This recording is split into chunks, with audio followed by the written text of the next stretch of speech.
90% animal. Le cancer n'existait pas. Pas un seul cas. Et nous sommes arrivés avec nos conserves, avec nos plats cuisinés, avec notre alcool, avec notre tabac, avec nos médicaments, avec nos vaccins et avec notre psychologie.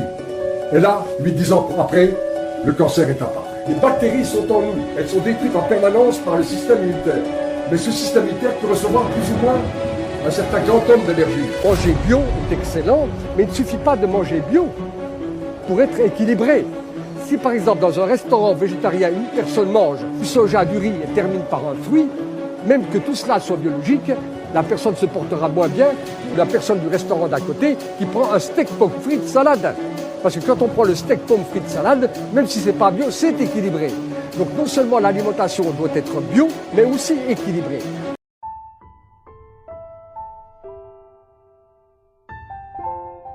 Chez les Esquimaux du Grand Nord, un vieillard de 70 ans était parfaitement présentable.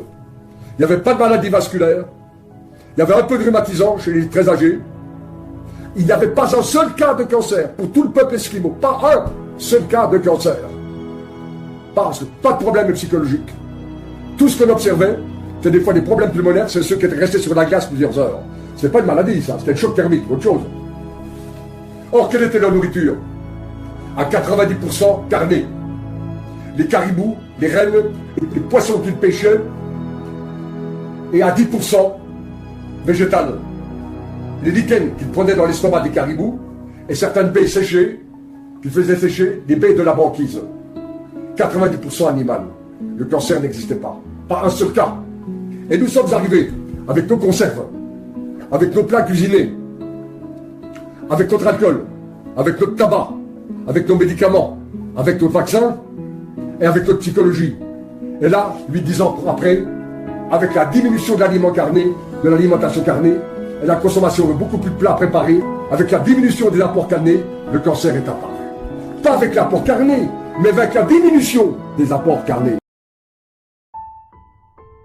Si, après avoir mangé, on a un coup de barre, c'est que notre alimentation n'est pas adaptée. Mais pas du tout, puisque les animaux qui mangent de l'air, les animaux, eux aussi se couchent après les repas, ils font une sieste.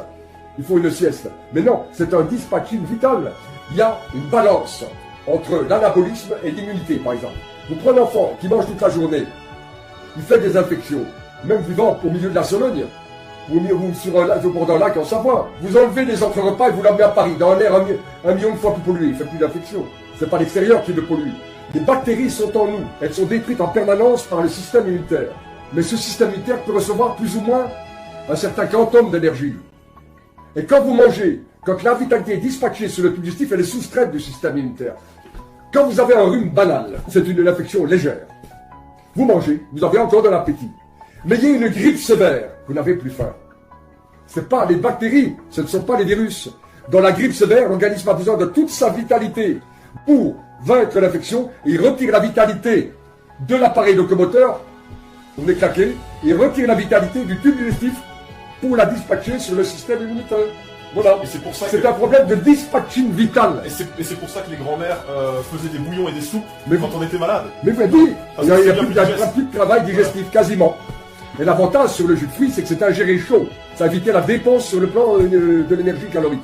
Oui, c'est ça, vous guérissez les infections par l'alimentation, pas par une alimentation particulière, mais en renvoyant au système immunitaire l'énergie, la vitalité dont il était. C'est un dispatching.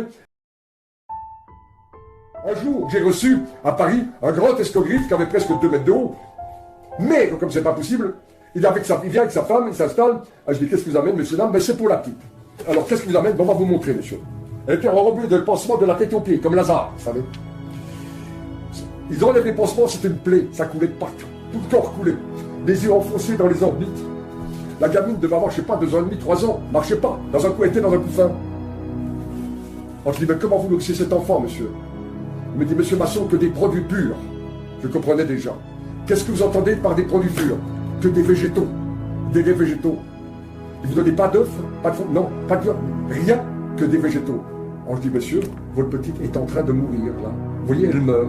Elle est en train de mourir, monsieur. Il regarde sa femme, il lui dit, chérie, remets des pansements à la petite. Nous sommes tombés sur un fou. Ils sont partis sans me payer, enfin, m'en fous totalement. Moi, je toujours été un imbécile sur l'argent. On ne sait pas maintenant que j'ai changé. Et on arrivait sur le pas de la porte. Il m'a dit, monsieur Masson, je dirige une coopérative de produits biologiques, je vous massacrerai. Je lui dis, faites monsieur, je ne suis pas un ennemi vrai. Voilà. Et cet enfant n'a pas pu survivre, c'est impossible. Mais comment on peut être aveuglé? Mais comment on peut être aveuglé à ce point? Imaginons que des gens nous écoutent et qu'ils aient envie de se lancer quand même, malgré les préventions, sur ce type de régime. Ce que vous avez à leur conseiller, c'est surtout de laisser leurs enfants en dehors de ça. Ah bah d'autant plus, mais bien entendu. Bien entendu. Parce que c'est quelque part, c'est ce qui est grave, c'est-à-dire que ces gens-là se lancent dans ce type de régime en pensant acquérir la pleine santé, et vous imaginez bien qu'une mère de famille veut le meilleur pour ses enfants, donc elle sera d'autant plus stricte avec ses enfants sur ce type de régime. Elle risque peut-être d'être encore plus sévère avec ses enfants en pensant que ce sera d'autant mieux. Et ça se dira, plus le régime est appliqué, plus mes enfants se porteront bien. Bien sûr. Pourquoi certaines personnes demandent plus à leurs enfants qu'ils ne font eux-mêmes. Parce qu'au moins pour eux ce sera parfait. Pensons bien fait, avec la meilleure foi du monde. Manger bio suffit à avoir une alimentation équilibrée, justement. Manger bio est excellent, mais il ne suffit pas de manger bio pour être équilibré. Si par exemple dans un restaurant végétarien, une personne mange du soja, du riz et termine par un fruit, même que tout cela soit biologique, la personne se portera moins bien que la personne du restaurant d'à côté qui prend un steak pomme frites salade. Parce que quand on prend le steak pomme frites salade, même si c'est pas bio, c'est équilibré. Donc non seulement l'alimentation doit être bio, mais aussi équilibrée. Donc si on veut manger bio, il aurait fallu que cette personne qui mange par exemple, prenne un plateau du riz, une omelette et une belle salade verte.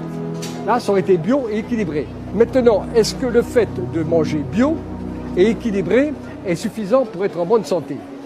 Dans des conditions où l'être humain n'est pas anormalement surmené, dort suffisamment. Je rappelle qu'on dort 2 heures de moins qu'en 1900 et 1 heure de moins qu'en 1950. Donc nous sommes carencés en sommeil. Nous menons une course contre la montre et nous vivons dans un champ électromagnétique. Les portables, les ordinateurs, le Wi-Fi, tout ça entraîne un stress nerveux qui ne permet pas à l'organisme de retenir ces oligoéléments. Du fait de ces champs électromagnétiques et de la course contre la montre, il y a une fuite urinaire accélérée des minéraux, des oligoéléments et des vitamines hydrosolubles. Voilà pourquoi, malgré une nourriture bioéquilibrée, il apparaît comme important chez les personnes qui sont soumises à de telles agressions de supplémenter cette alimentation avec des compléments alimentaires bien choisis. Donc du fait de notre mode de vie contre nature, il est intéressant et il est souvent nécessaire de supplémenter avec certains compléments alimentaires naturellement hautement chargés en éléments vitaux.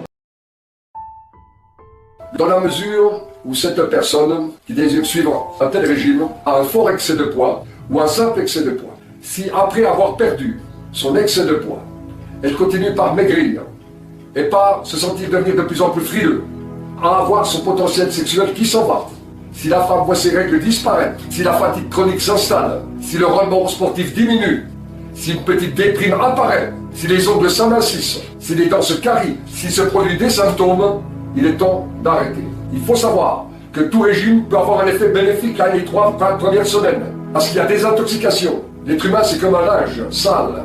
Il faut le laver. Mais quand il est propre, il faut arrêter de frotter. Et continuer d'arrêter de laver parce qu'il va être troué, le linge. Il va se trouer. Donc après avoir enlevé les surcharges, peut-être la surcharge toxinique, après avoir enlevé les surcharges pondérables, et peut-être la surcharge en toxines, il faut revenir à une alimentation normale, équilibrée et bio.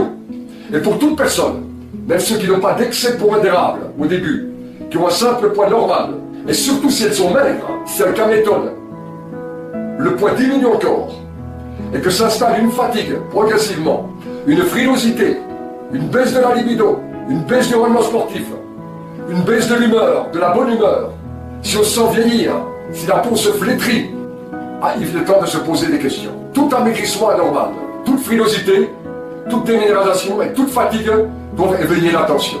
Tant qu'on reste en pleine forme, pourquoi pas? La victoire,